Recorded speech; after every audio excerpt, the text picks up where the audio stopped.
Olá, meu amigo, minha amiga, meu irmão, minha irmã, graça e paz de Cristo Jesus seja com todos vocês.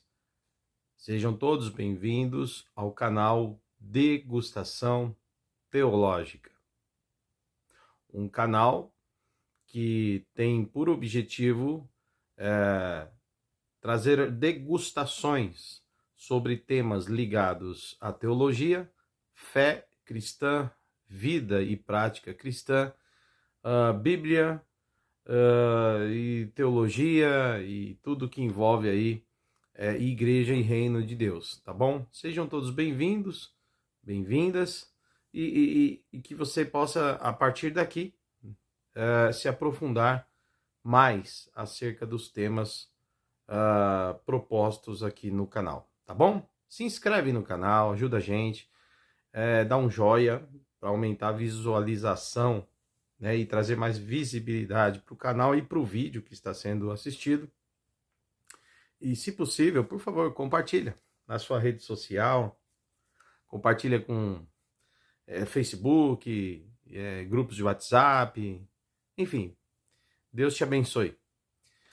Eu sou o Davi Domenicali, sou pastor da Igreja Batista Fraternidade, Caieiras, São Paulo, e também sou formado em teologia e atuo também como orientador teológico, principalmente nas áreas de teologia pastoral e liderança, ok? Bom, pessoal, o vídeo hoje está abordando um tema polêmico, claro, que todas as vezes que a gente vai falar sobre uma questão que envolve heresia, que é necessário trazer um tema mais apologético. Obviamente que nós vamos esbarrar em polêmicas. Mas essas polêmicas, elas são facilmente trabalhadas, digamos assim, para que a gente possa pôr os pingos nos is e trazer esclarecimento à luz das Escrituras Sagradas. Bom, as heresias da teologia liberal. A teologia liberal, ela passa a existir, né, e ela tem seu início já lá no século XVIII, 1700 e alguma coisa, quando o mundo, principalmente aqui o mundo ocidental, né, e lógico, o mundo todo também, porque essas novidades que vão surgindo nos séculos XVI, séculos XVII, obviamente que elas vão impactar o mundo inteiro. Mas eu quero me ater aqui principalmente às questões ligadas à Europa, né, ao mundo ocidental, nos séculos 17, 18, enfim. Bom, a gente sabe que na história, após o século XII, entre o século XII e século XIII, mais ou menos, vai ficar muito forte o movimento do renascentismo, que é trazer de volta, né, para a Europa, ali que tem o catolicismo muito forte.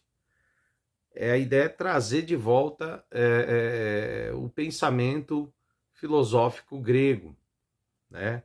Obras pagãs ligadas à antiga civilização romana, tá? Então, muita coisa que havia sido, de certa forma, colocada debaixo dos tapetes, né?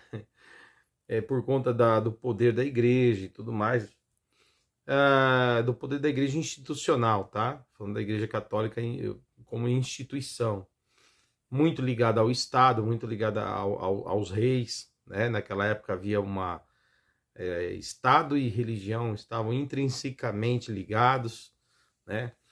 E isso é no mundo geral, tá? a gente vai perceber então que a igreja dá uma segurada, né, é, nesses escritos pagãos, nos poemas pagãos, nas filosofias gregas ligadas ao paganismo. Isso é muito controlado.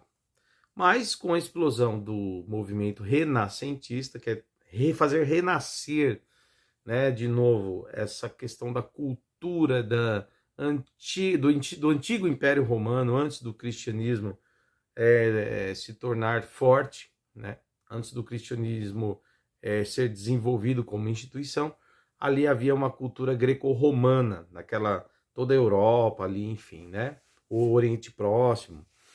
Bom, aí o que acontece é que esse movimento renascentista ali na Europa, entre os séculos 12, 13, vai fortalecer e trazer de volta o pensamento humanista, tá? O humanismo vai ganhar muita força e a ideia de que o homem agora ele precisa estar no centro, né, das atenções e não mais Deus.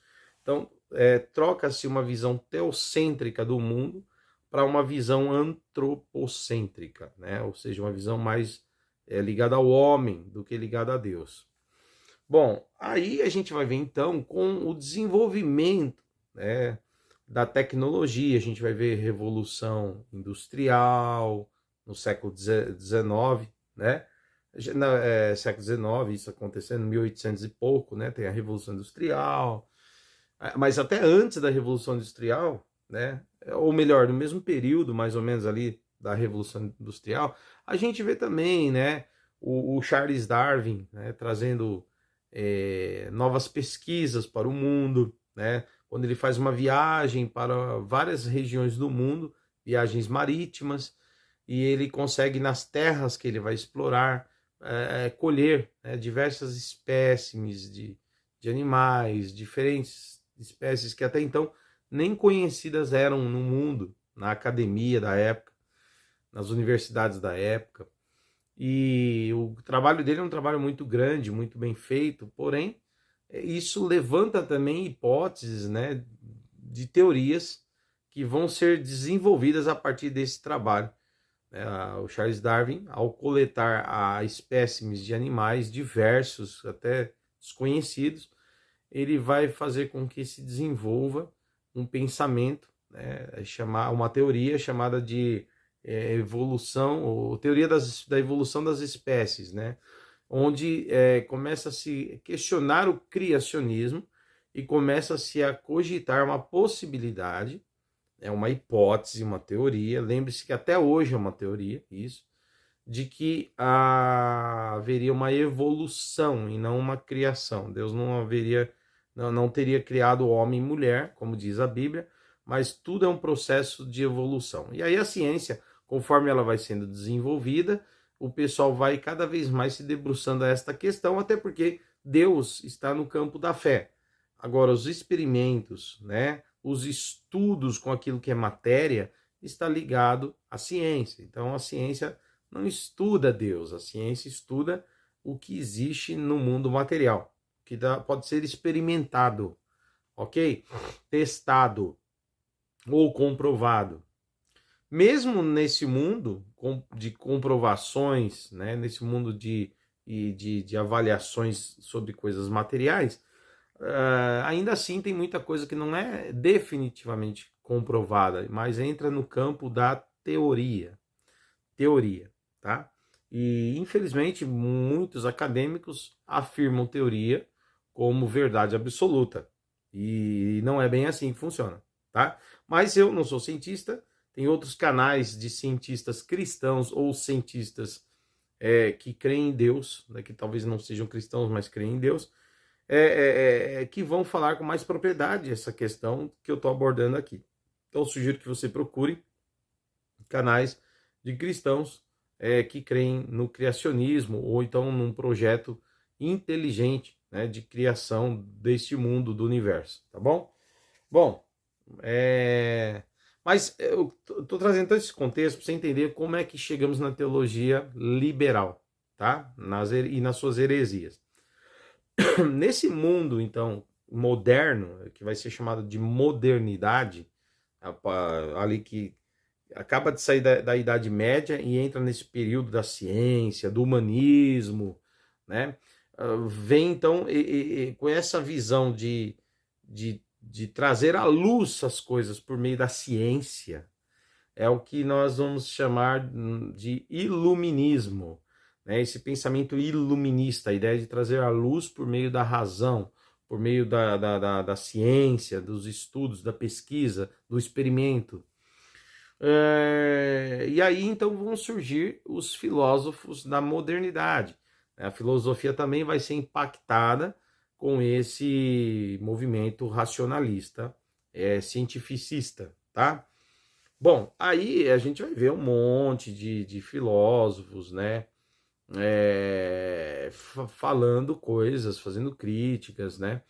Desde lá do século XVII, né? Falando mais propriamente dito, né? Já desde o século XVI, na verdade, mas vamos colocar aqui mais forte, assim, com apoio em teorias mais científicas, mais racionalistas, mais iluministas. Vamos colocar ali, né, do século XVII, final do século XVI, início do século XVII, para cima, para cá, né? Para o século XXI, né? Final do século XVI, início do XVII até agora, o século XXI. É onde há um grande apelo científico para tudo que você vai fazer, né? Aí a gente vai ver então o que acontece. Aparecem vários filósofos, né, dentro da academia, pressionando. A gente vai ver, por exemplo, já aqui, né, mais para frente um pouco, o Nietzsche, né, o filósofo Nietzsche, que vai de fato fazer críticas pesadas à fé, à religião, ao cristianismo diretamente, né? E vai inclusive dizer que Deus não existe ou que Deus morreu, né? Deus morreu nesse sentido. A ciência provou que Deus não existe, né? Que Deus é uma criação humana. Tudo isso está dentro do pensamento nietzschiano, né? E daqueles que, de certa forma, fazem comentários sobre os trabalhos de Nietzsche. E eu não estou falando só do Nietzsche, tá? Tem vários outros filósofos, né? O Luke, tem vários outros filósofos aí que vão questionar, né, questões ligadas à Bíblia, à fé, né? E à própria igreja, tá? São críticas duras, até mesmo trazendo a ideia de que é necessário ter dúvidas sobre a realidade de um Deus criador, de que Deus realmente existe. Bom, enfim, muitos filósofos da modernidade, não todos, claro, mas muitos vão trabalhar em cima desses temas, dessas bases, quando se trata de ciência, fazendo contraponto à fé ou à religião, ok? Mas aí, esse movimento que atinge a filosofia, não vai atingir só a filosofia, vai atingir também a teologia, tá? A teologia que está desde sempre, né, no meio acadêmico, nas universidades medievais, a filosofia sempre esteve lá presente, assim como a teologia também esteve lá presente.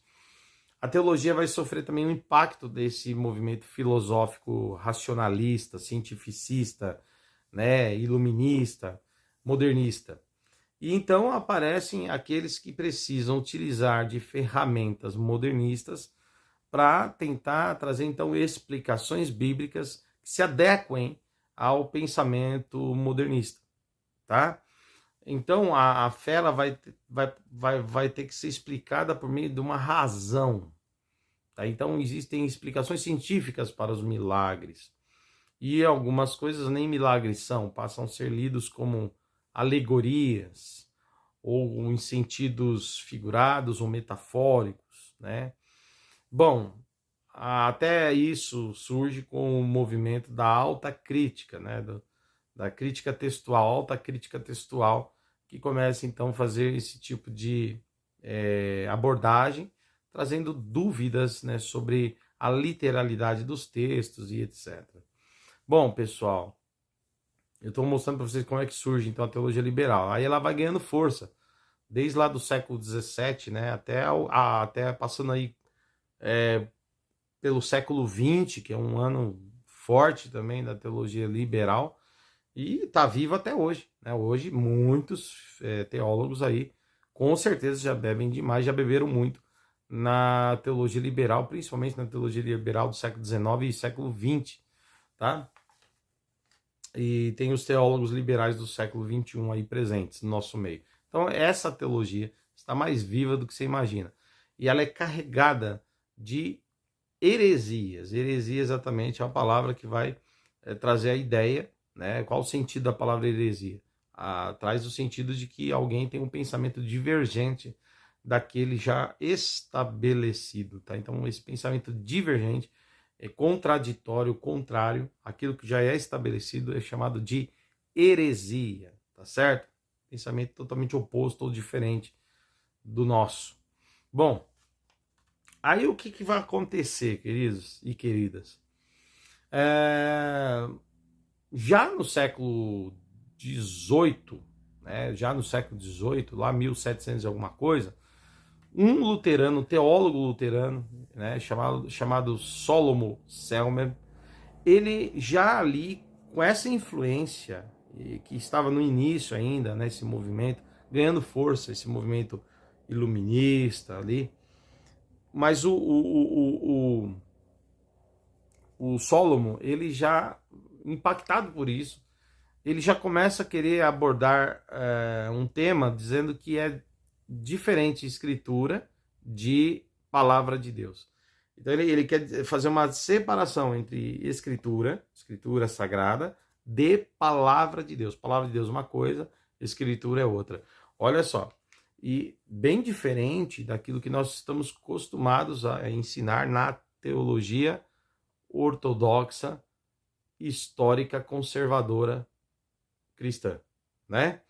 Qual que é a visão da teologia ortodoxa, conservadora, histórica, cristã? Qual que é? É isso que o Paulo disse, né, a Timóteo, olha lá. Toda escritura é divinamente inspirada por Deus. Ou seja, para nós cristãos, baseados nessa palavra de Paulo, e não somente dessa, tá? Tem outras confissões na Bíblia que advogam para si o status de palavra de Deus ou de texto inspirado por Deus, tá? Isso é fato, mas eu peguei esse texto aí como exemplo. Toda a escritura, ela é divinamente inspirada. Sendo assim, escritura, ela tem aí a relevância e com certeza a autoridade de palavra de Deus, porque é a palavra de Deus revelada por meio das escrituras.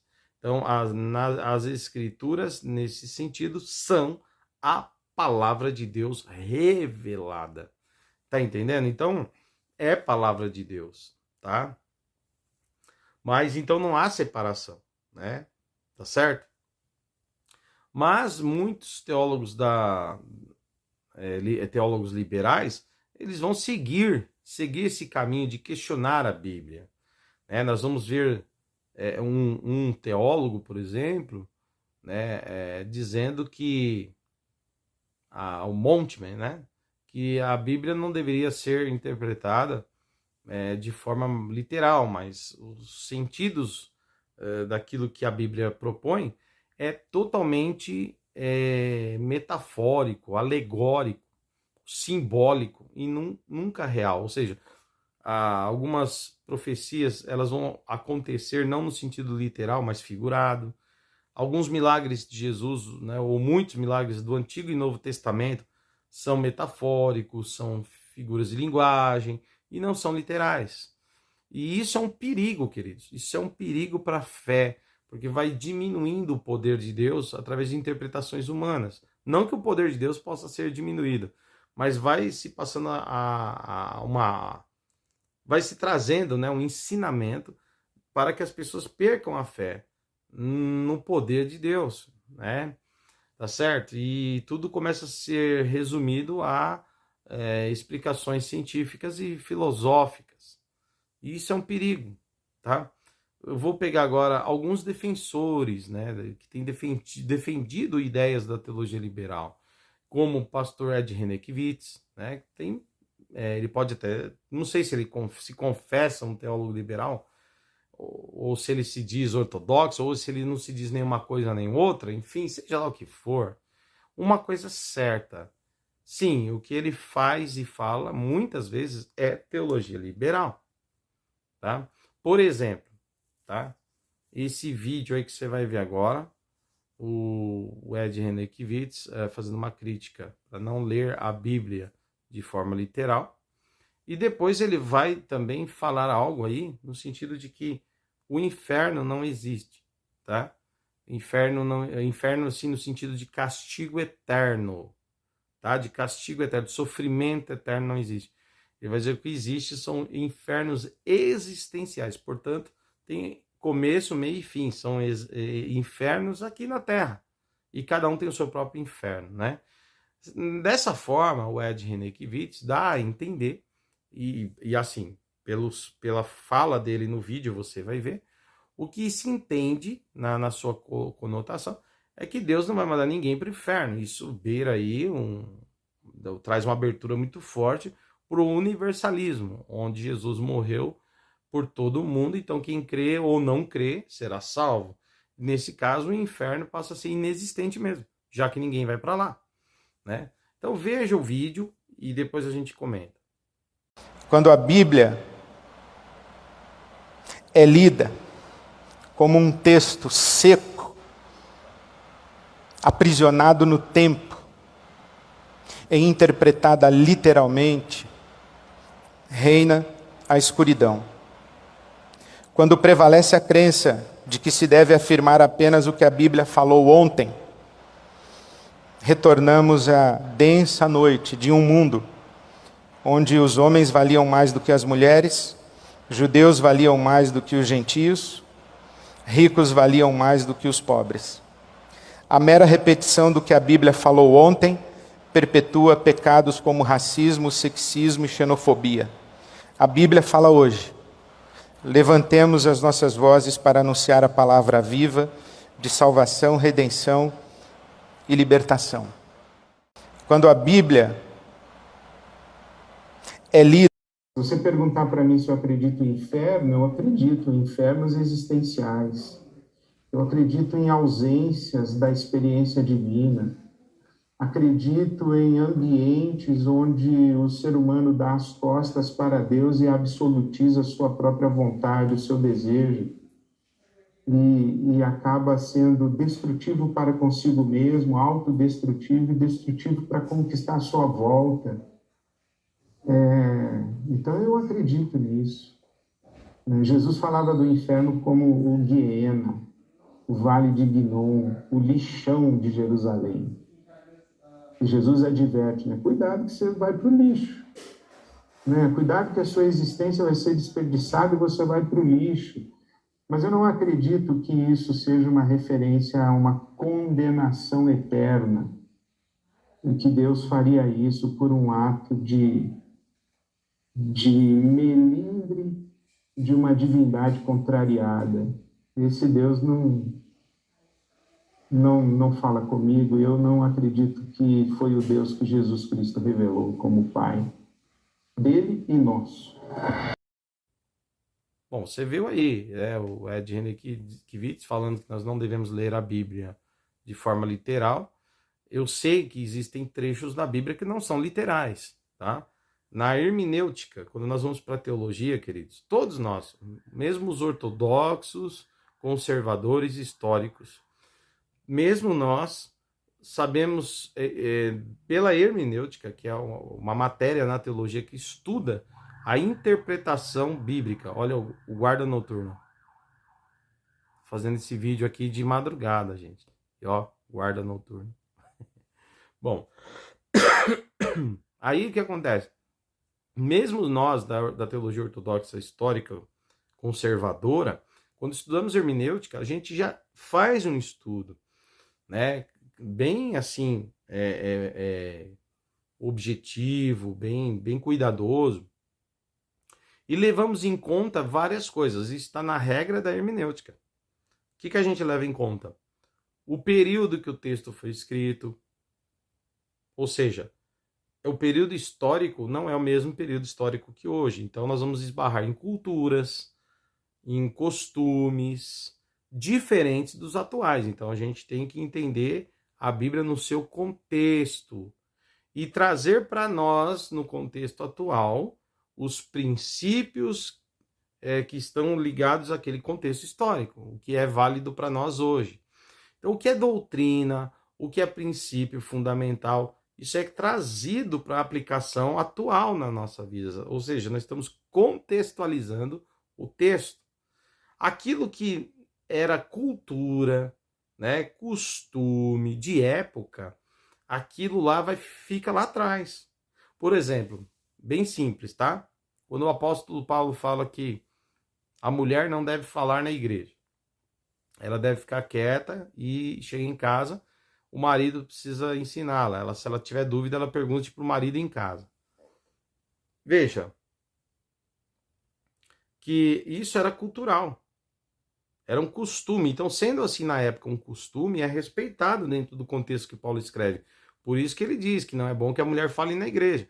Aquilo ali não é uma doutrina, aquilo ali é um princípio ligado à cultura e costume da época, onde em nenhum lugar naquela sociedade mulher podia falar ou tomar parte em alguma coisa, tá? O que não tem nada a ver também com a visão machista, como esse movimento moderno quer, né? Esse movimento feminista quer colocar o machismo, tá? Ali, no sentido cultural, era muito comum no mundo inteiro isso, tá? Claro que com o passar do tempo, né, as coisas vão mudando, as mulheres foram ganhando seus espaços e até hoje estão aí atuando cada vez mais, ganhando seus espaços. Isso é ótimo, é legítimo, tá? Agora, não vamos cometer anacronismo, tá? Porque aquele mundo era outro mundo. Cada época que passa, cada século que passa, o mundo ele vai sofrendo mudanças. Isso faz parte, é natural, ok? Então sejamos mais sensatos ao falar da Bíblia no sentido histórico, levando em consideração suas épocas e seus tempos.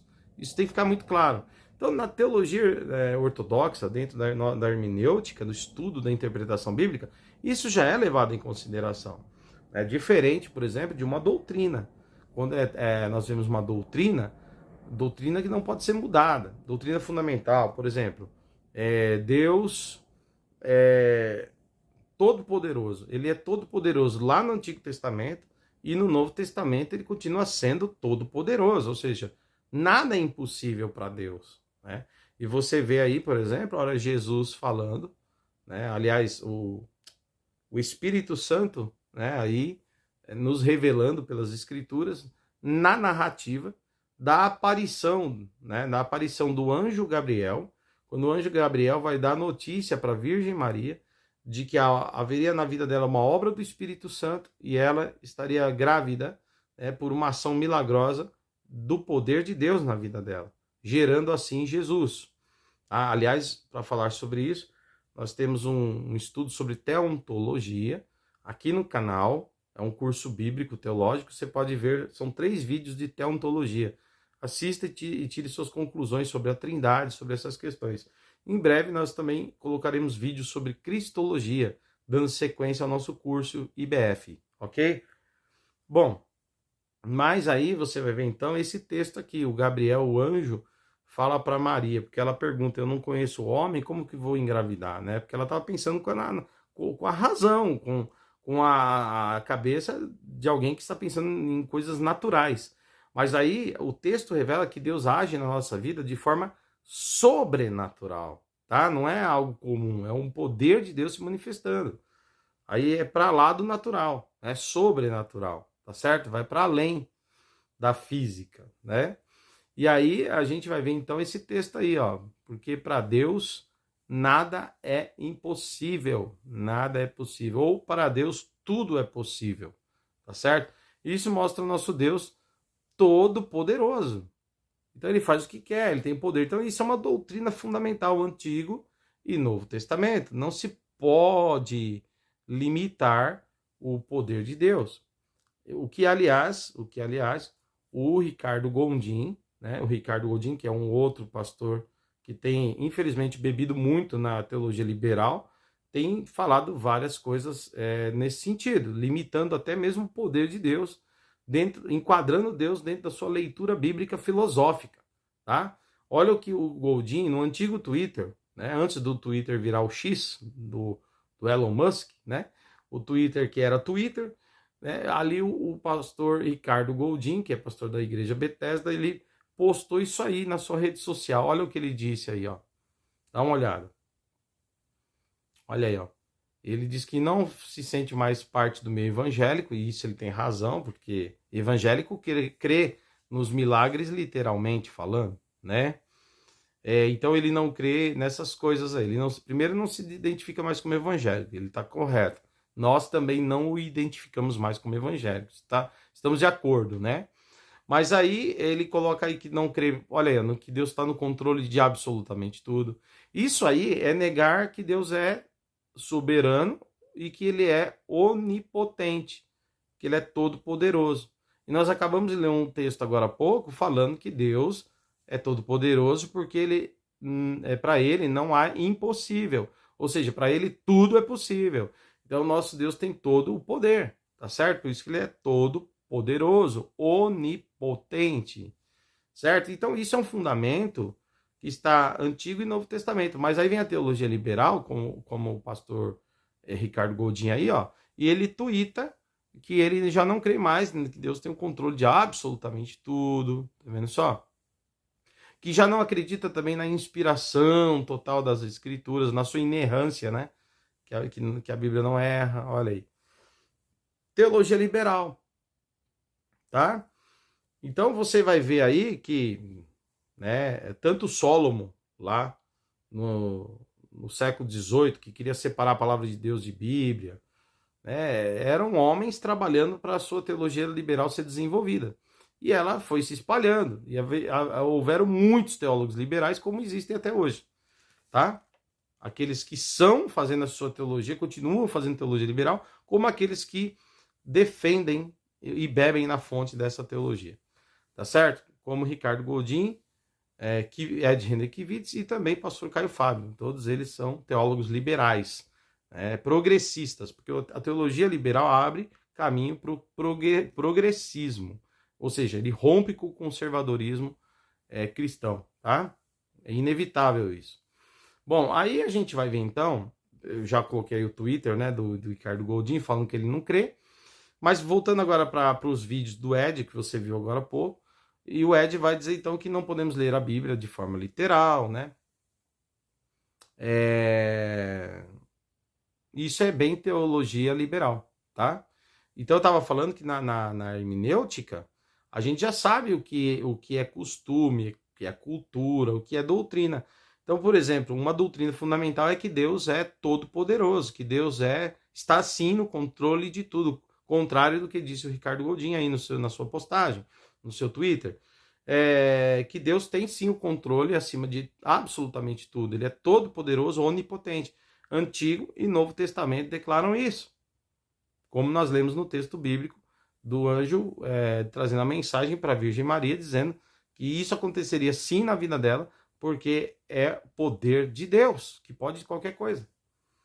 Ok? Isso não é metafórico. O nascimento de Jesus não foi uma metáfora, não é um símbolo, né? Não é uma alegoria, não é uma figura de linguagem. O nascimento de Jesus em Maria estando virgem é literal, ou seja, real, verdadeira. Assim como a morte de Jesus é verdadeira, sua ressurreição é verdadeira, sua ascensão aos céus nas nuvens é verdadeira, e a sua volta será também verdadeira literalmente. Não é uma metáfora. Entenderam?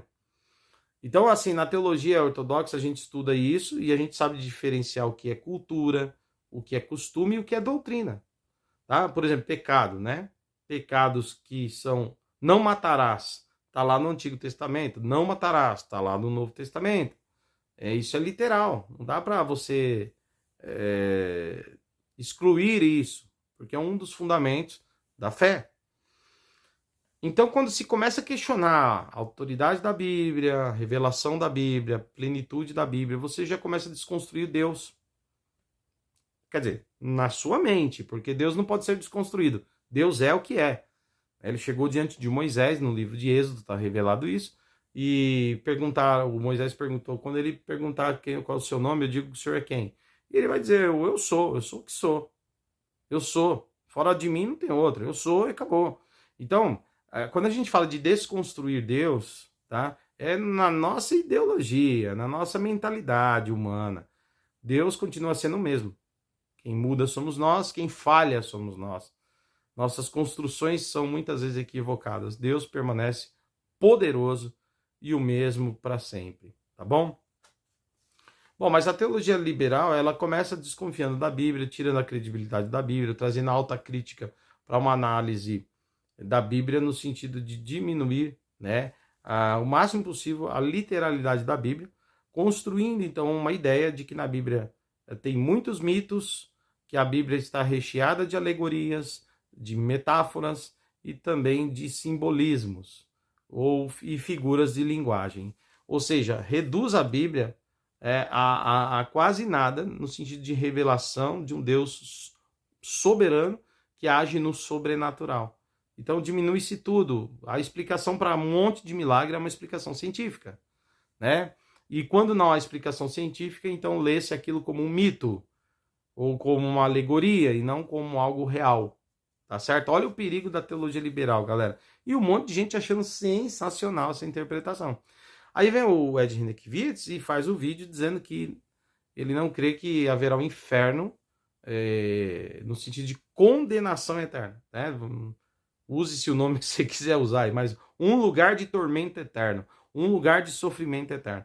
O que contraria o que Jesus ensina. Porque Jesus diz o seguinte, olha só o que Jesus fala aí. Olha esse texto, tá? No Evangelho. Olha só.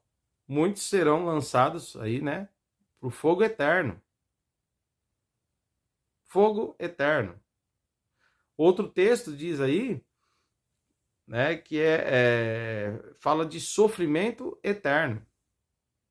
Olha o texto, Jesus falando aí, ó, vocês vão para o sofrimento eterno. Só essa palavra aí de sofrimento eterno já fala de um lugar de sofrimento sem fim, portanto não é existencial.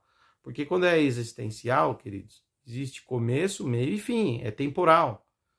Né? Mas o inferno que Jesus está aí, que ele está apontando, ou lugar de condenação e sofrimento, ou castigo eterno, como diz esse texto aí, ó, castigo eterno, ele está falando de um lugar onde há eternidade, ou seja, nunca mais terá fim, é eternidade que está falando, e castigo eterno.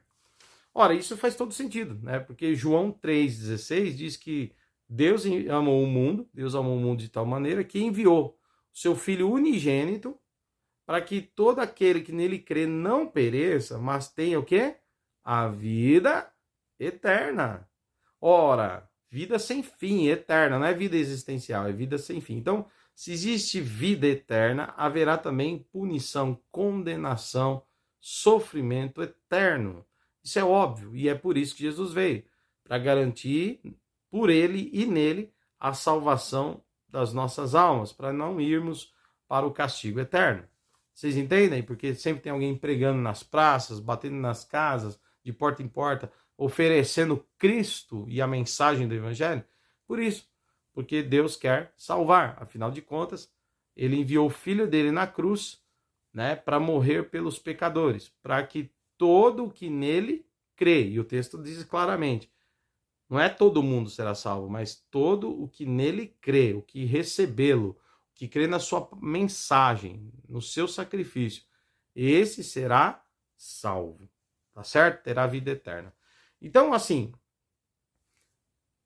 esses textos aqui que eu falei já desmontam a palavra do Ed Renekiewicz, que não acredita no inferno eterno, na condenação eterna, sofrimento eterno, castigo eterno.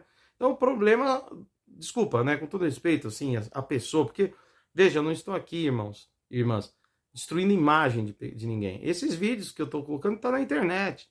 E esses pastores aí, mestres, né, líderes, que eu estou citando aqui, eles arrastam multidões atrás deles, ouvindo coisas e achando isso sensacional, tá? Mas, na verdade, eles estão enfraquecendo a fé dessas pessoas. E nós precisamos apontar isso aqui como um aspecto herético, ou seja, uma heresia através dessa teologia liberal, mostrando aqui, no sentido apologético, a defesa da fé genuína, para que você não seja enganado por esses tipos de ensinamentos, ok? Para que você não perca a fé no Deus verdadeiro, tá? E a alma é muito importante para você achar que não existe inferno, e então ninguém vai para lá. E Jesus alertou muito, o próprio Cristo alertou do perigo do inferno, de condenação eterna, sofrimento eterno. E é tão interessante que está escrito no próprio texto que muitos serão lançados para esse lugar terrível que foi preparado para o diabo e seus anjos. Olha aí. Olha só, esse lugar tão real, irmãos, e ele é tão real, não é existencial, não está ligado ao inferno aqui da vida, às lutas da vida, os infernos existenciais. Ele é tão terrível que o lugar para onde essas pessoas vão está reservado para o diabo e seus anjos. E o diabo aqui não é alegórico, queridos. O diabo não é sentido figurado, não é simbólico. O diabo aqui que o texto fala, o diabo e seus anjos, é aquele que foi lançado da presença de Deus. É aquele que Jesus vai dizer, eu vi Satanás cair do céu como um raio. É aquele ser terrível que tentou Pedro e Jesus disse, para trás de mim, Satanás. E que estava influenciando Pedro a ir contra aquilo que Jesus tinha que realizar, né, no projeto divino para a salvação. Então, para trás de mim, vá de reto, Satanás, né? Vá de reto, Satã. Essa palavra famosa de Jesus, que ordena Satanás ir para trás, né, arredar o pé, isso aí está falando desse ser terrível aí, que é oposição a Deus, né? Se opõe a Deus e que se opõe à igreja de Deus. Então, esse ser, que obviamente é um ser criado por Deus, obviamente, que se tornou esse ser de trevas, que antes não era assim, né? Mas que se tornou esse ser de trevas e passou então a atuar contra as criaturas de Deus, né? Ele atua contra nós, contra a igreja, contra os seres humanos. E a igreja vem para combater esse adversário nosso, esse inimigo nosso, pregando a verdade que liberta. E um dia, conforme diz as Escrituras, Deus, na volta do nosso Senhor Jesus, irá levar, de fato, a condenação final desses demônios, no sentido de que eles serão lançados no lago de fogo, tá certo? Eternamente. Então o texto está dizendo que aí esse lugar será preparado para o diabo e seus anjos, está preparado. E é para lá que essas pessoas que não seguem a Deus vão. Então não pode ser existencial, não pode ser um mito, não pode ser uma alegoria, não pode ser uma metáfora, não pode ser um símbolo, uma figura de linguagem. É literal, já está preparado para o diabo e seus anjos esse lugar. Então não é só um lugar existencial, é um lugar preparado para a eternidade. E ali Satanás, seus anjos e todos os homens e mulheres que não obedeceram a Deus serão lançados com o diabo lá e ficarão lá eternamente em sofrimento. Será que isso está claro no texto? Cara, tá claro, a gente precisa complicar a teologia. A gente tem que simplificar a teologia. Né? Tá certo? Não houve ninguém mais simples nesta terra do que o próprio Senhor Jesus, que nos ensinou na sua simplicidade as verdades do reino de Deus. Às vezes a gente complica muito com coisas difíceis e acabamos nos perdendo do caminho das coisas que são realmente simples aos nossos olhos e entendimento. Tá bom? Então cuidado para você não tropeçar no muito estudar aí filosófico e se perder daquilo que a Bíblia já revela com clareza e literalmente para as nossas vidas. Então, tá derrubado aí esse vídeo do Ed Renekiewicz, né? Então, se você segue aí, você tá... Desculpa, você tá seguindo alguém que diz que o inferno não existirá, né? Então, é existencial. Então, cara, é sério. Se preocupa aí, porque Jesus diz que existe sim. A Bíblia afirma isso. literalmente, não metaforicamente. E eu estava falando porque a gente também sabe, nós, estudantes da Bíblia, né, que somos da teologia ortodoxa, a palavra ortodoxa é a ideia de crença correta, discurso correto sobre a fé em Deus, tá? Nós que cremos na ortodoxia cristã, histórica, conservadora, já estudamos hermenêutica, e eu estava falando agora há pouco, levando em consideração, lembra? Cultura, porque os textos bíblicos são antigos, então, obviamente, que as culturas e costumes vão mudar, como é o caso que eu falei, um exemplo só, tem vários outros exemplos, mas um exemplo claro, clássico, é esse aí das mulheres não poderem falar nas igrejas daquela época. E hoje podem, você vê então que nesse sentido a Bíblia já foi até atualizada, né? Porque a progressão é contínua, então as mulheres, entendendo que aquilo era uma cultura, as mulheres hoje, até nas igrejas mais rígidas que você encontrar, que ainda tem até usos e costumes, né, na sua cultura regional, né, você vai ver que mesmo essas igrejas, vamos pegar uma Assembleia de Deus a mais tradicional que você encontrar aqui no Brasil, até lá você vai encontrar mulheres ensinando em escola bíblica dominical, evangelistas, mulheres evangelistas pregando, missionárias pregando, pregadoras, né, você vai ver mulheres dirigindo culto de mulheres, você vai ver mulheres ensinando a Bíblia, assim, em grupos de estudo. E, inclusive, em escola dominical, onde tem homens e mulheres estudando a Bíblia, e às vezes tem uma professora, uma mulher ensinando a Bíblia. Tá? Então, tá mais do que atualizado isso, e isso é maravilhoso, tá? Agora, o que a Bíblia diz que é pecado, e não cultura, mas o que é pecado, continua sendo pecado. O adultério era pecado no Antigo Testamento, certo? E continua sendo pecado no Novo Testamento. O que muda é que a punição do Antigo Testamento, que era o Antigo Testamento, ou seja, para o povo judeu daquele período antes de Cristo, e onde a religião era ligada ao Estado, a lei de Moisés era a lei da nação também, não só a lei de Deus, como a lei da nação. Portanto, era um regime totalmente teocrático. A mulher pega em adultério, ou o homem pega o adultério, ou os dois, ambos deveriam morrer. Era lei, era pena de morte para esse crime. Tá entendendo? João capítulo 8, no Novo Testamento, você vai ver que Jesus trazem uma mulher adúltera, pega em adultério, diante de Jesus, vem um monte de gente acusando aquela mulher, e muita gente em volta dela ali com as pedras na mão já, prontos para apedrejar. A lei estava explícita, né? Mas eles resolvem perguntar para Jesus, e aí? A lei diz para matar, e tu, o que dizes?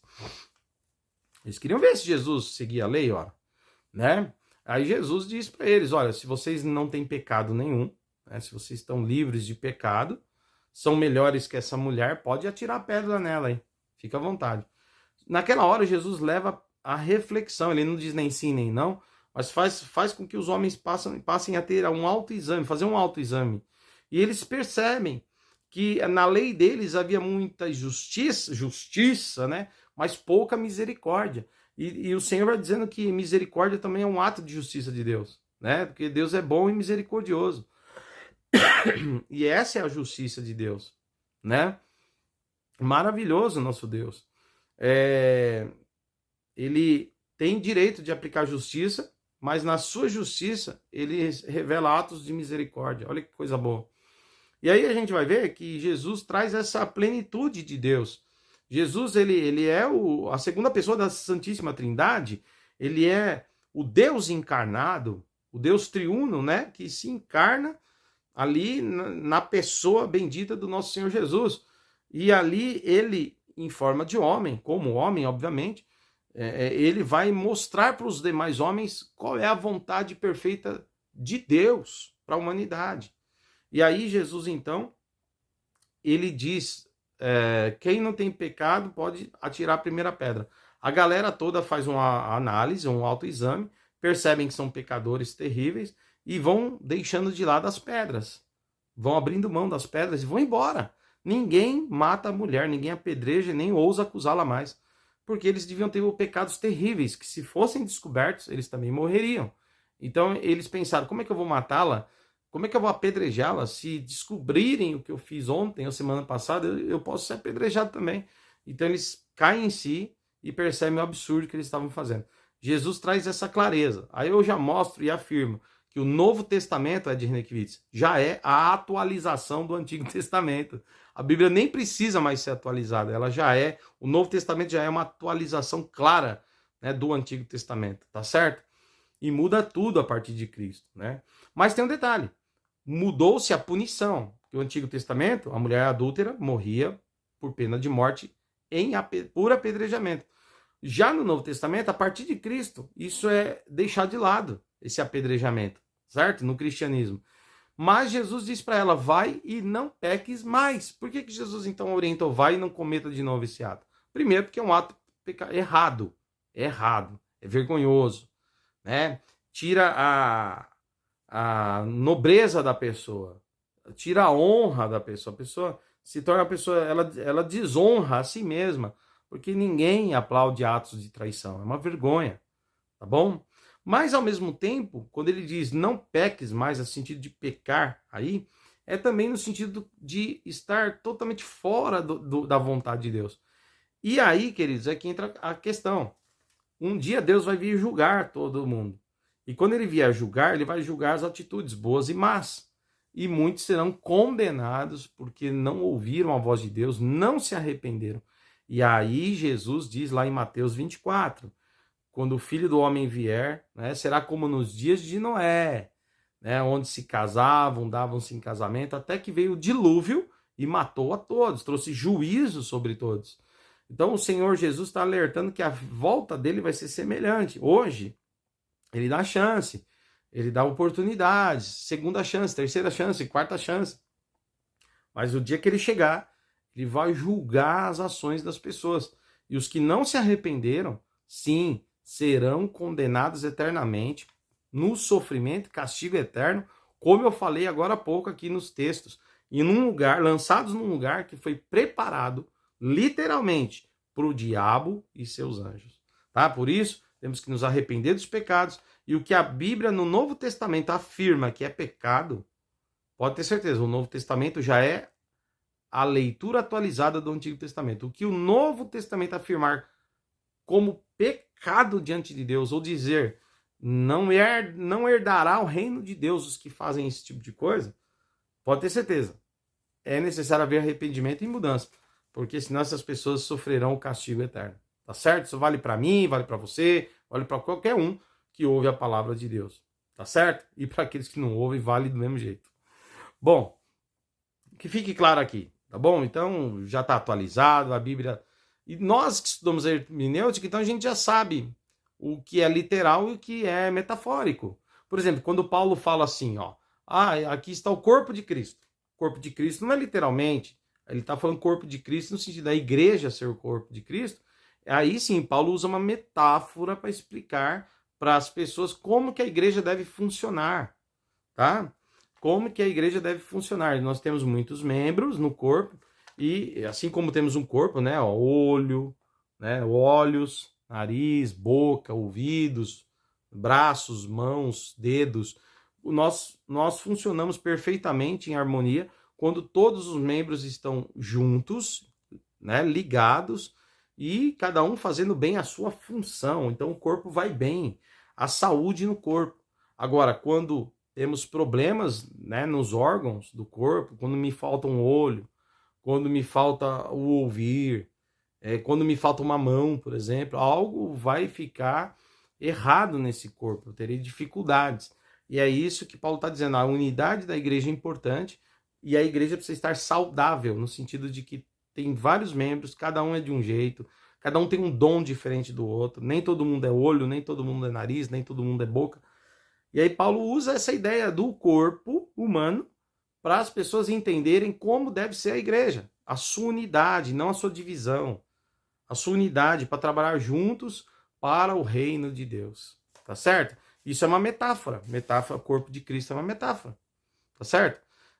Jesus como o Cordeiro de Deus que tira o pecado do mundo, é só uma expressão simbólica, ele já é um símbolo, uma expressão simbólica para mostrar que lá no Antigo Testamento, os homens, os sacerdotes, né, apresentavam diante de Deus um animal, normalmente pode ser aí um cordeiro, por exemplo, né?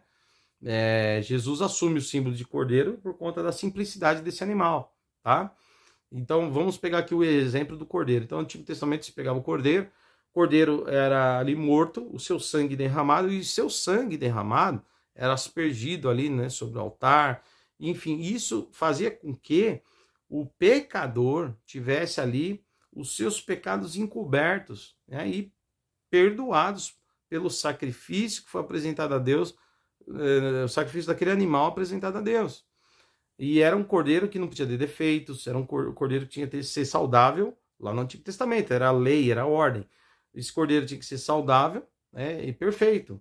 Então, assim é Cristo, o cordeiro perfeito, tá? Deus enviou o cordeiro perfeito, né? João capítulo 1, versículo 19, né, tá escrito lá: eis aí o cordeiro de Deus que tira o pecado do mundo, fazendo referência dentro de um símbolo, obviamente, isso é um símbolo, né, apontando que Cristo é esse cordeiro que vem para substituir as regras e leis do Antigo Testamento. Se antes esses sacrifícios eram necessários para que alguém tivesse perdão, agora não precisa mais, porque Cristo é esse cordeiro que veio e morreu uma única vez por todos os pecadores. E todo aquele que nele crê será salvo. Então, por isso que você precisa de Jesus. Ele é o cordeiro que tira o pecado do mundo. Se você não tem o cordeiro que tira o pecado do mundo, o pecado do mundo permanece sobre você. Ficou clara essa teologia? É bem simples. Mas não é literal. O cordeiro, o Jesus morreu literalmente, seu sacrifício é literal, mas o cordeiro é um simbolismo para fazer referência aos rituais do Antigo Testamento, mostrando o cumprimento deles em Cristo Jesus. Ok? Ficou claro isso aí? Então, essas coisas são reais na teologia ortodoxa, a gente já sabe disso. Quando o Ed Renick de Witz fala que as igrejas leem tudo literal, dá a impressão que ele está falando com um monte de imbecil, um monte de idiota que não estudou teologia e não sabe o que está falando. É verdade que deve ter uns por aí, que ou forçam a barra para enganar pessoas e tirar proveito, isso deve ter. Ou aqueles que são realmente inexperientes, não estudaram teologia nem um pouquinho, nem o básico, e abrem um negócio e põem o nome de igreja e acham que estão prontos para serem pastor. Isso também infelizmente, levar as coisas de Deus à brincadeira, tá? Eu não seguiria ninguém desse jeito, que não estudou o mínimo, um pouquinho de teologia e Bíblia, para dar um ensinamento razoável para a gente, né? No mínimo razoável, para você seguir a Cristo. Então, não sigam teólogos liberais que estudaram demais, mas também não sigam conservadores que estudaram de menos. O conselho que eu dou a você que está me ouvindo. Bom, mas você entendeu que na hermenêutica ortodoxa conservadora histórica, a gente já estuda isso aí tudo. Então a gente já sabe o que é símbolo, o que é costume, o que é cultura, o que é regra, o que é pecado, o que não é pecado. A gente já sabe. Não é tudo tão literal assim como o Kivitz falou. Tá? Por exemplo, o que é uma hipérbole? Né? Quando o Senhor Jesus ele diz assim, você fala para tirar um cisco, né, do olho do seu irmão. Ah, tira o cisco do seu olho, rapaz. Mas ao mesmo tempo que você está dizendo para ele tirar um cisco, você está com uma tora. Jesus falou que tinha um pedaço de árvore, uma tora de árvore mesmo, dentro do olho do cara, e ele mandando o outro tirar o cisco do olho dele. Ou seja, Jesus está dizendo que havia muita hipocrisia, pessoas julgando as outras, sem elas mesmas viverem aquilo que deveria viver. Então é uma hipérbole, não é literal, não tem uma tora no olho de verdade. É apenas uma hipérbole, um exagero, para falar a importância, chamar a atenção de alguém sobre algo que é importante ser observado, tá certo? Então nós temos, pessoal, todo esse tipo de... o próprio Apocalipse é cheio de simbolismo, não é isso? No sentido, por exemplo, a besta, as cabeças da besta, os chifres, né? Não são animais literalmente falando, são símbolos que apontam poderes, tá? Poderes, e esses poderes são nações, são sistemas de poder que têm força, né? E o sistema da besta virá assim utilizando um poder deste mundo, poder político e econômico e bélico, né? E tudo mais, para exercer o seu domínio na terra, tá? E pode se colocar o poder religioso também, tá? Então são poderes. Não são animais literalmente. Então quero avisar o senhor Ed Renekiewicz que as igrejas já não estão sustentando misoginia, não estão sustentando racismo e escravidão, absolutamente não, senhor Kiewicz. Isso aí é muita conversinha, ó, tá? Nós, teólogos ortodoxos, conservadores históricos, já entendemos tudo isso, tá? E já está muito claro para nós que a Bíblia, o Novo Testamento, é a palavra de Deus revelada e já é a atualização do Antigo Testamento para um mundo melhor, ok? Sabemos o que é cultura, o que é costume, que ficou para trás, mas sabemos também o que é pecado e o que não é pecado, tá? E isso não mudará, tá bom? Os fundamentos da fé não mudarão, jamais, ok? Inclusive que a Bíblia é inspirada por Deus, toda ela, e ela é suficiente, sim senhor, ok? Bom, então o inferno existe, sim senhor, e é real, literal, e o sofrimento será eterno, a Bíblia diz isso, e acabou. Tá? Não tem nada para mudar nisso, tá certo? Bom, e aí nós temos outros teólogos, né, ou pastores, como por exemplo, eu falei agora há pouco do Goldin, né, que ele já disse que ele não é mais evangélico, não crê na... Ele crê que a Bíblia ela tem erros, ou seja, ela não é inerrante, né? Ele não crê que Deus tem um controle absoluto de tudo que acontece, ou seja, tem coisas que saem do controle de Deus. Né? E não adianta vir aqui falar que não é não, tá? É porque é. Lembrando que eu não estou discutindo o caráter desses homens. O caráter que eu falo, assim, é a sua vida íntegra, tá? Não estou dizendo que eles são mau caráter, nada disso. Eu estou dizendo que a teologia liberal deles é equivocada. Sim, senhor, sim, senhora. E no campo das ideias podemos debater e classificar isso como uma heresia, ok? Bom, e aí eu alerto você, eu tenho muitos amigos seguindo esses caras, meu, sai dessa, cara, pelo amor de Deus, tá? Sai dessa. Bom, aí vem o Goldin e diz o seguinte, que ele apoia o Montman, que diz que a volta de Jesus nunca vai acontecer, né? Eu vou pôr o vídeo para você.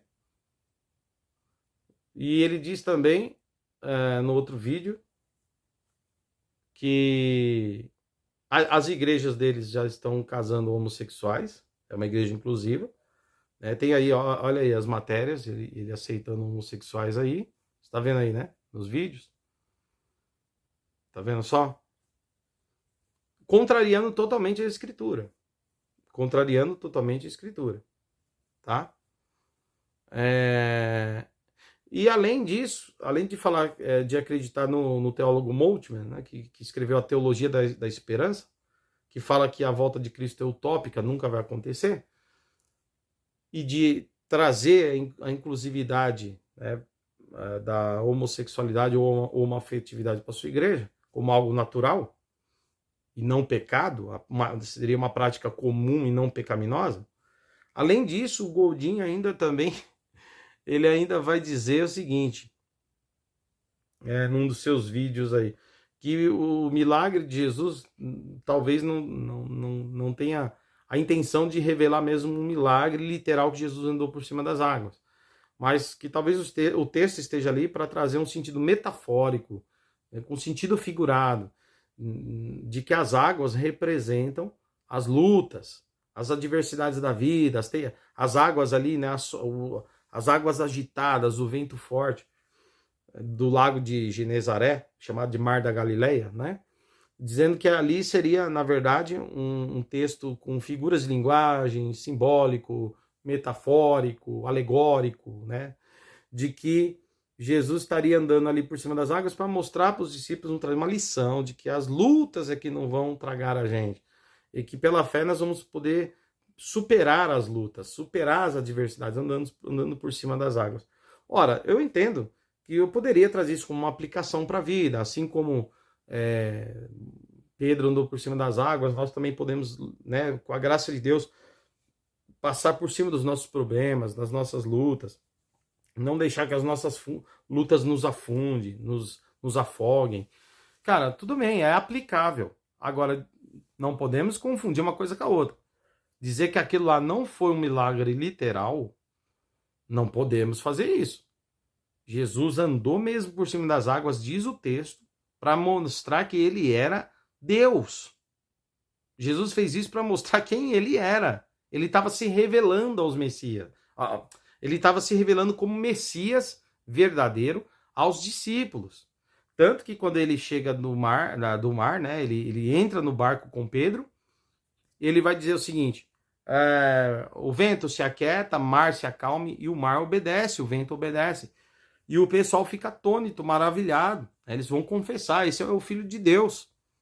Que o mar e os ventos obedecem à voz dele. Só Deus pode mandar na natureza.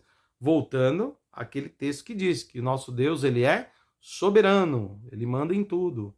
Ele é um Deus onipotente, ele é todo poderoso, ele faz qualquer coisa, inclusive dá ordem à natureza. Vocês entenderam? Ele está ali para manifestar o poder dele, então foi literal. Tá? Agora, quando eu estiver pregando, eu explicar que o texto é literal e depois quiser trazer uma aplicação, dizendo, olha, nós temos várias lutas, não um mar em si, mas quantas lutas nós temos, como aquele mar deixava os discípulos com medo, né, preocupados, quantas coisas vêm contra nós, mas com a graça de Deus nós vamos conseguir passar por cima, como Jesus andou nas águas e fez com que Pedro andasse sobre as águas, pela fé. Tá bom? Então, há uma aplicação, mas não uma distorção do texto. Ok? Vamos ver os vídeos aí do Godin? E aí ele vai dizer também que o homossexual tem que ter orgulho, né? Orgulho de ser gay. Olha os vídeos aí. Ele tem um livro preciosíssimo, que é a Teologia da Esperança, em que ele trabalha o milenarismo, não como essa coisa de Jesus vai voltar, não como essa coisa de Jesus vai voltar, não como essa coisa de Jesus vai voltar, e por isso vamos ficar dizendo volta Jesus. Ele trabalha a volta de Cristo como um ânimo. Então ele diz o seguinte: Cristo volta, mas ele volta fora da história. Portanto é uma utopia. E utopia que se cumpre, utopia que se cumpre não é utopia. Utopia para ser utopia não pode se cumprir nunca. Então se você me pergunta, você crê na volta de Cristo? Creio. Mas não creio na volta de Cristo como que isso é combatido por Paulo nos Tessalonicenses como vem Jesus, ora vem Jesus. Creio na volta de Cristo como motivadora, como força, tônico, com esperança que me mobiliza a ação. Eu tenho um alvo à frente que o meu orientador Júnior me chama de horizonte utópico. O meu orientador Júnior me chama de horizonte utópico. Me chama isso de horizonte utópico. O que é um horizonte utópico?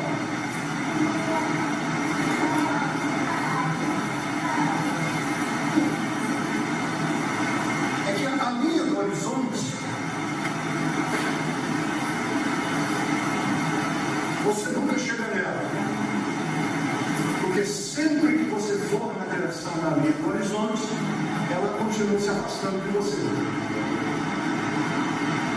O que é um horizonte utópico? É o ideal que você tem e que vai ser desse ideal para me colocar em movimento na direção dele. Eu vou na direção dele. Eu vou na direção daquilo que a Bíblia desenha para mim como a volta de Cristo. Mas a volta de Cristo está revelada nas Escrituras não para a gente esperar por ele. Não para a gente esperar por ele.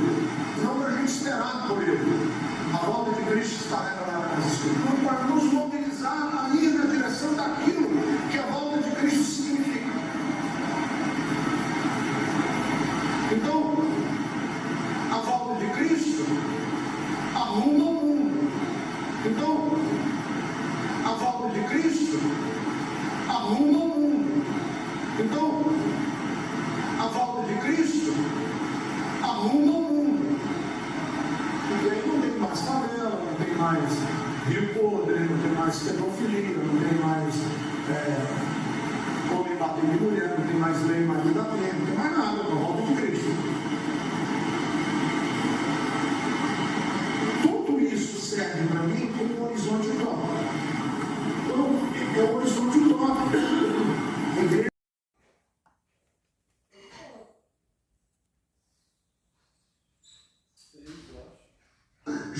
entrou em cima das águas, pelo amor de Deus, o texto está lá não para a gente ficar propalando que Jesus realmente andou em cima das águas. Porque para andar em cima das águas, você precisa ter esqui, ter ser puxado por um barco, aí você consegue andar em cima das águas. Por que o texto está lá?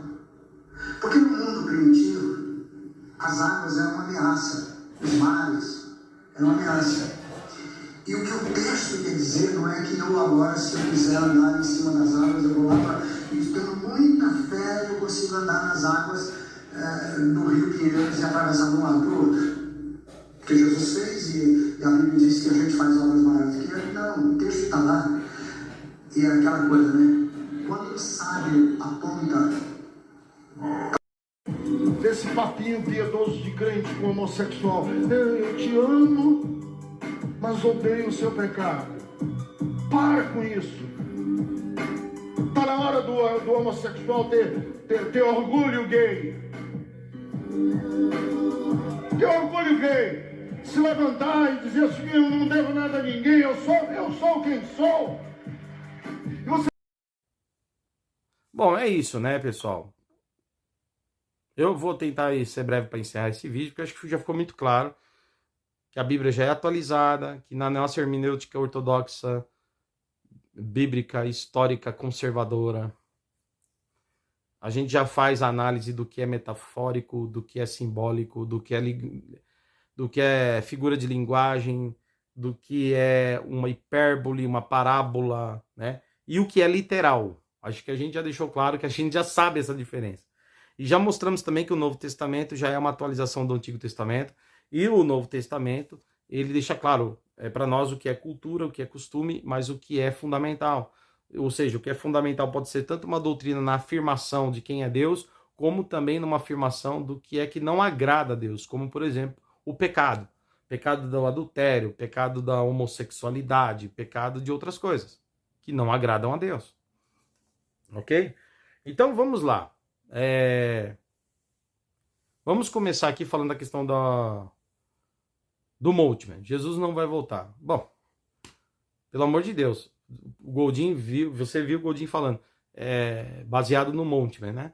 Que Jesus, que é um teólogo liberal, tá? Jesus não vai voltar literalmente. É uma utopia, algo que nunca vai acontecer. Mas mantém viva a esperança da volta de Jesus, né? A mensagem. E o que volta, Jesus volta na igreja, na pregação da igreja. Jesus vai para o céu, mas ele volta como? Na pregação da igreja. Jesus volta no poder que está manifestado na igreja. A igreja transforma a cidade, a igreja luta para a cidade ser melhor, e aí vai implantando o reino de Deus no mundo. Essa é a visão teológica da teologia liberal, nessa teologia da esperança, de Moltmann, que o Goldin defende.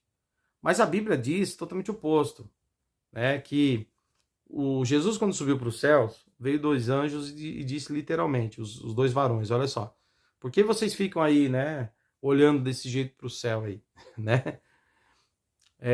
Do jeito que ele foi nas nuvens, ele do céu também descerá nas nuvens. Ele voltará, então tem uma promessa, ok? Jesus também faz uma promessa, eu vou para o meu Pai, né? Mas logo voltarei para vocês. Tá certo? São promessas. E aí a gente vai ver, então, Jesus também, em Mateus 24, ele dizendo que ele voltará com poder e glória. Olha aí, o Filho do Homem voltará, haverá o sinal do céu, nos céus, né? Nas nuvens da vinda do Filho do Homem. Que virá com poder e glória. Poder e glória dele. E todo olho verá. Mateus 24, que fala aí um texto, o capítulo todo, junto com o capítulo 5, alertando a todas as pessoas sobre a volta dele, literal. Inclusive, é nesse capítulo que ele faz questão, já falei agora há pouco, ele faz questão de comparar a vinda dele com o dilúvio. O dilúvio não é fictício, querido. Não é uma ficção. Eu sei que os teólogos liberais acreditam que não é uma ficção, o dilúvio é uma ficção, mas não é. É real, aconteceu. E Jesus está dizendo, vai ter o juízo quando ele voltar. E vai ter um fim isso aqui. Então não é uma utopia, senhor Ricardo Goldin. O senhor está esfriando a fé de muita gente. fazendo com que muitas pessoas não acreditem mais na volta do Senhor. E Jesus voltará e pegará muita gente de surpresa. Inclusive, nesse texto ele diz, vigiem, porque vocês não sabem a hora que há de vir o vosso Senhor. Olha, não é uma coisa que depende de nós, o reino de Deus, porque essa teologia da esperança de Moltmann fala que Jesus vem na igreja e a igreja age e melhora a cidade, melhora a convivência, prega o amor, prega a justiça e prega a conversão. E quando todo mundo se transformar em crente, né, o mundo verá o reino de Deus manifestado por conta da ação da igreja. Cristo na igreja.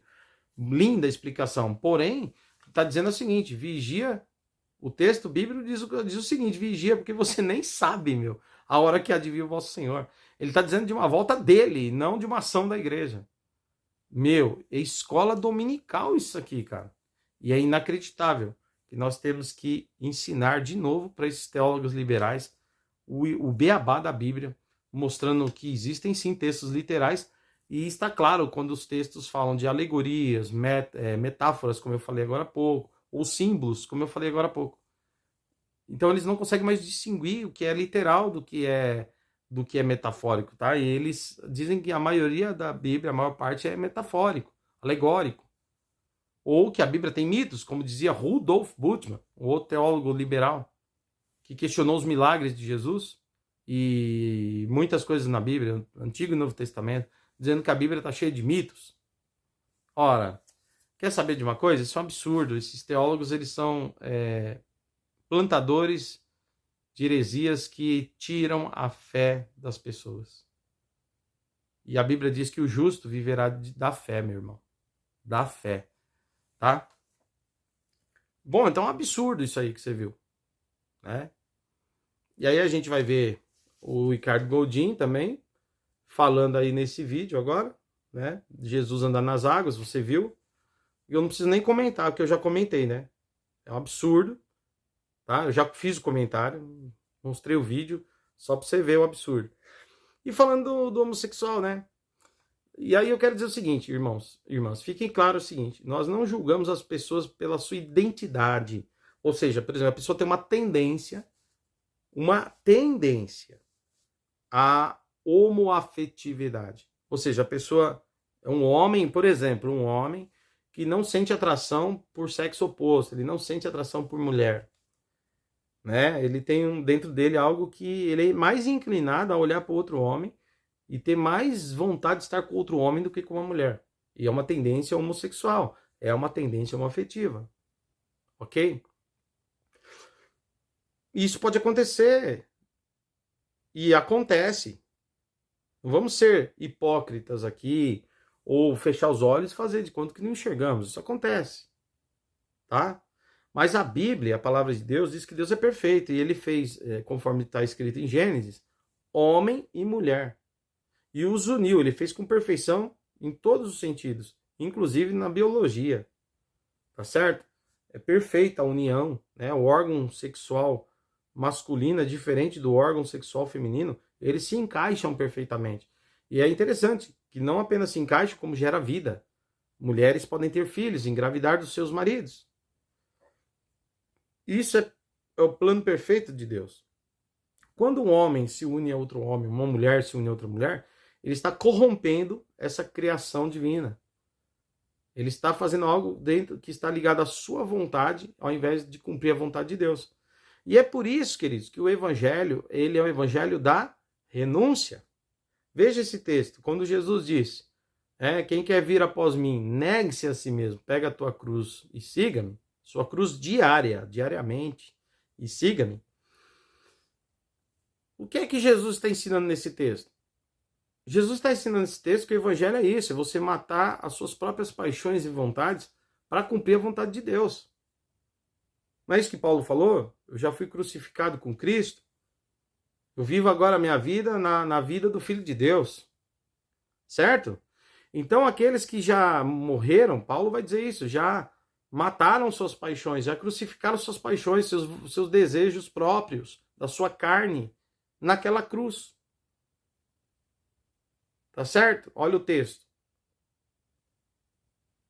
Então o que nós estamos vivendo hoje nesse evangelho da teologia liberal progressista, porque abre a porta para o progressismo, é que você pode o que você quiser. Por isso que tem uma tendência a dizer que a Bíblia não é literal, que a Bíblia está cheia de mito. Porque a única forma de você liberar os seus pecados é você dizer que a Bíblia não pode ser lida como ela é lida e tem que fazer uma releitura, uma adaptação, uma atualização. E vai diminuindo cada vez mais a Bíblia em todos os sentidos. Para ela não ser palavra de Deus na sua vida. É questionar questionar sua veracidade, questionar sua inspiração divina, dizer que a Bíblia ela não é inerrante, né? Então é o caminho para se fazer o que quer.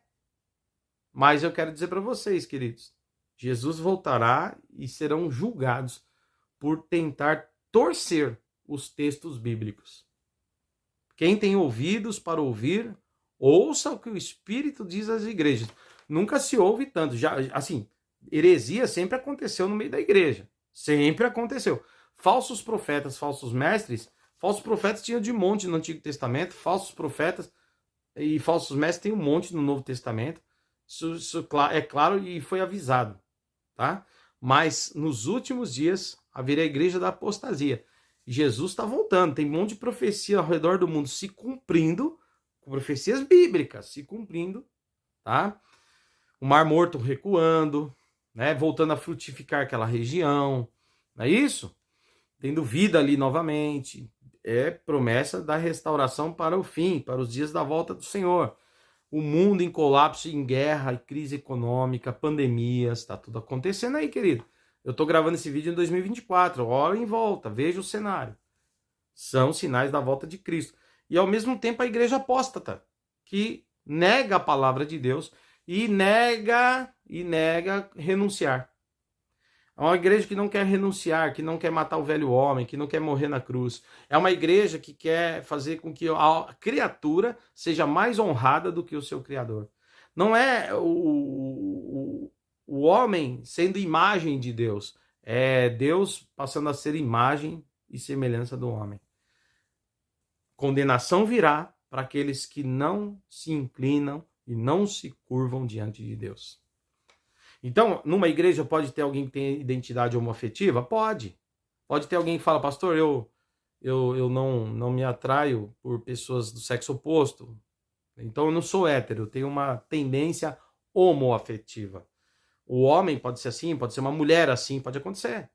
Mas ela diz, eu quero seguir Cristo, então eu quero abraçar o celibato. Eu quero abraçar a castidade.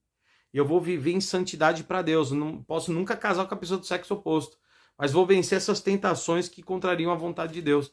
E vou viver na fidelidade para Deus. Essa pessoa vai servir a Deus com a gente na igreja. Vai tomar ceia, vai ser batizado, vai viver. E vai para o céu, querido. Porque abriu mão de si mesmo, das suas paixões, para glorificar a Deus em seu próprio corpo e ser fiel. Ai, eu não gosto desse discurso. Eu sinto muito. É a palavra de Deus. E tem mais. Olha o que diz o apóstolo Paulo em 1 Coríntios, capítulo 6, versículos 9 e 10. Ele diz assim, que o reino de Deus não será herdado, esse reino pleno de Deus. Ele virá, mas muitas pessoas não herdarão, não serão herdeiros desse reino. Não poderão participar desse reino de Deus. Ou seja, estarão cortados dele. Quem são? Os que não se arrependeram de quais pecados? Os que praticam os tais pecados sem arrependimento. Serão eles, ó. Olha aí, ó os pecadores aí. Que não se arrependem, que não deixam essa prática. Não é isso? Aí tem assassino, aí tem mentiroso. Não é isso? Aí tem adúltero, aí tem idólatra. Olha só, beberrão, ladrão. É isso? Tudo aí, ó. E aí tem o sodomita e o afeminado.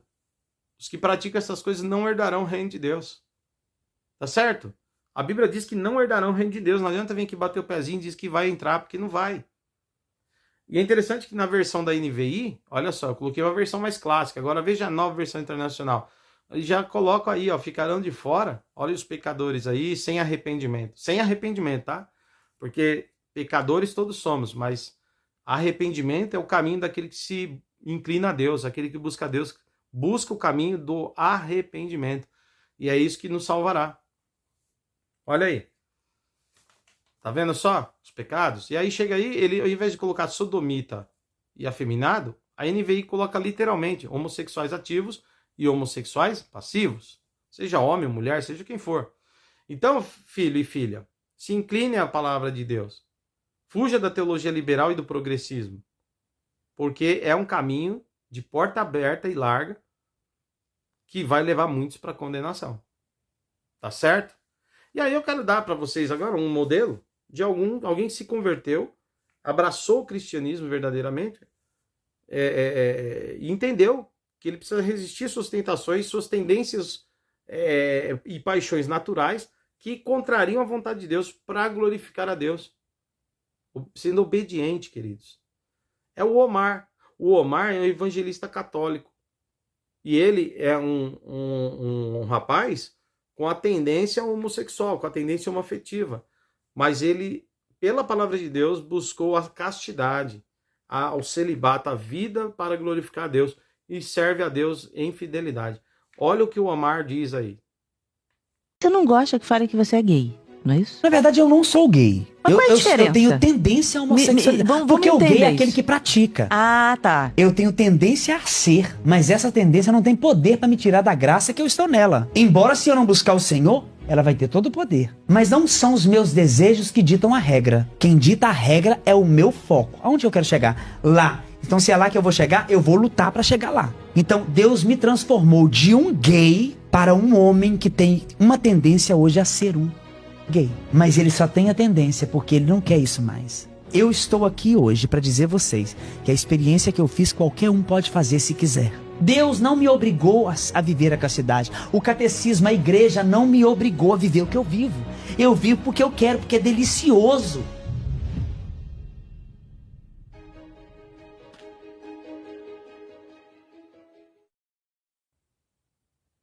É isso. É isso. Tem um irmão católico se dizendo aí fiel a Deus, renunciando, entendendo. Aí vem um camarada, alguns pastores que negam a essência da Escritura. Ainda se dizem adeptos da reforma protestante, né, ou do meio evangélico, cujo lema é sola Escritura. A Escritura acima de tudo, como revelação divina. É uma vergonha, né? Os pastores assumindo isso, aceitando isso. Aí vem um evangelista católico, né, na sua fidelidade a Deus, e diz, eu já renunciei a isso porque eu entendi que a palavra de Deus é maior do que eu.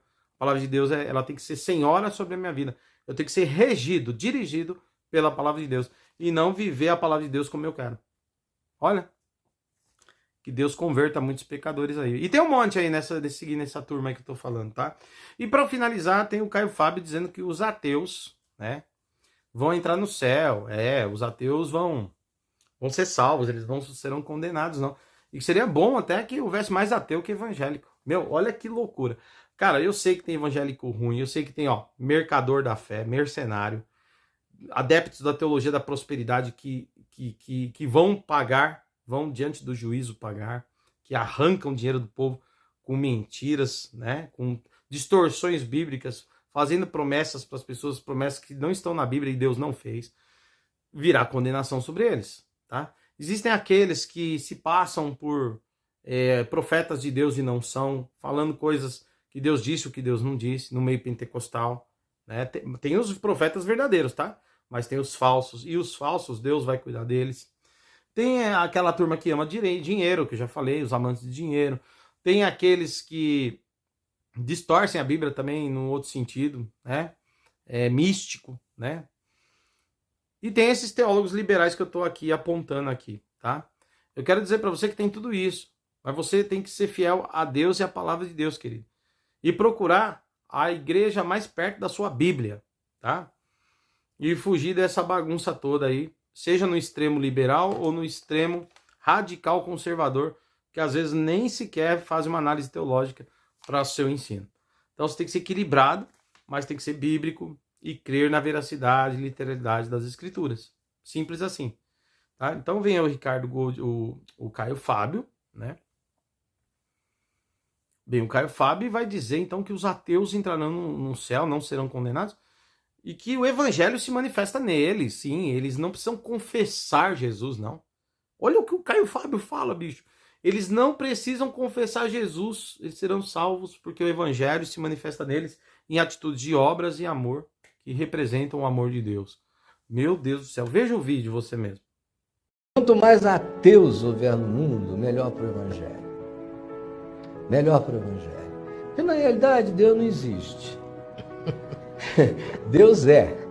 Então Deus não está aberto, Deus não é matéria de discussão de nenhuma natureza, de constatação, de palpabilidade, de demonstrações, de nada. Então ele não existe porque ele não está em momento algum, em lugar nenhum para ser provado, demonstrado ou apresentado. A religião é toda newtoniana, nas suas palpabilidades, nas suas obviedades, no universo fixo, no que não muda. E o evangelho é extremamente quântico, está em movimento. Eu, quando estudo mecânica quântica, física quântica, eu me deleito porque parece que eu estou lendo um texto do evangelho, com a espiritualidade do evangelho. E o evangelho diz que Deus não está nem aí para ateu, para se preocupar com ateísmo. Deus quer saber se o ateu dá fruto de amor, de bondade, de justiça, de verdade, de humanidade. Esse é o homem criado para ser de Deus. Mesmo que ele não confesse o nome de Deus, ele confessa Deus na existência dele pelas práticas dele. A religião é que quer que o cara assine um papel e diga Deus existe. Ô pessoal, vem cá. O Caio realmente também deixou de ser protestante. Faz tempo. Deixou de ser. Porque nossa fé está dizendo... Primeiro, nós não somos salvos por obras. Certo? Não somos salvos por obras. Isso está claro nas Escrituras. Olha aí. Pela graça sois salvos. Então nós somos salvos pela graça. Mas como somos salvos pela graça? O próprio texto diz claramente. Somos salvos pela graça mediante a nossa fé. Ou seja, nossa fé, irmãos, ela abraça essa graça oferecida. Se nós não tivermos fé, não adianta vir falar de graça. Tá certo? Nós somos salvos pela graça, que é um favor de Deus que enviou seu Filho. A graça de Deus está no perdão dele para nós. A graça de Deus está em ele enviar o seu Filho para nós. Qual que é a nossa resposta para Deus? A nossa fé. Sim, Senhor, eu creio na tua palavra e me arrependo dos meus pecados. Sim, Senhor, eu creio na tua palavra e aceito o teu Filho como meu Salvador e no sacrifício que ele fez na cruz para perdoar os meus pecados. Essa é a minha fé. Pela graça sois salvos mediante a fé. Isso não vem de vós, isso é dom de Deus. Não vem das obras para que ninguém se glorie delas. Então, Caio, quer dizer então que o ateu, se ele tiver boas obras, ele é um salvo? Porque ele não crê em Jesus, não confessa a Deus, não crê em Deus, não crê no nome de Jesus, que é o nome Salvador, ele não invoca o nome do Senhor, renega, inclusive, se alguém falar, ele fala, isso aí não é nada. Que Cristo, que rapaz? Que Jesus é da religião. Religião não existe, isso aí é coisa do homem. Quer dizer, ele pode falar isso, desprezar o sacrifício do Senhor, desprezar a fé, mas ele pode ser bonzinho, misericordioso, justo, honesto, e aí você vai dizer que é o evangelho que é manifestado nele e ele vai ser salvo. Então mudou, né? O Caio mudou tanto que agora a gente é salvo por obra, gente. Eu não sabia. O Caio, quem nos salva é Cristo. E o texto diz claro, ó, pela graça sois salvos mediante a fé, né? E isso não vem de vós, é dom de Deus, não vem das obras para que ninguém se glorie nelas. Aí diz o seguinte, porque nós fomos feitos para viver em boas obras. Tá certo? Ou seja, o texto é claro, o Caio, dizendo, e você que está assistindo, que nós não fazemos obras para sermos salvos. É o contrário. É a graça que nos alcançou, a fé que nós tivemos como resposta a essa graça, que moveu a nossa vida a andar com Deus de tal modo que a salvação nos leva à consciência cristã para praticarmos as boas obras. Então, somos salvos e porque somos salvos, temos o desejo de fazer boas obras.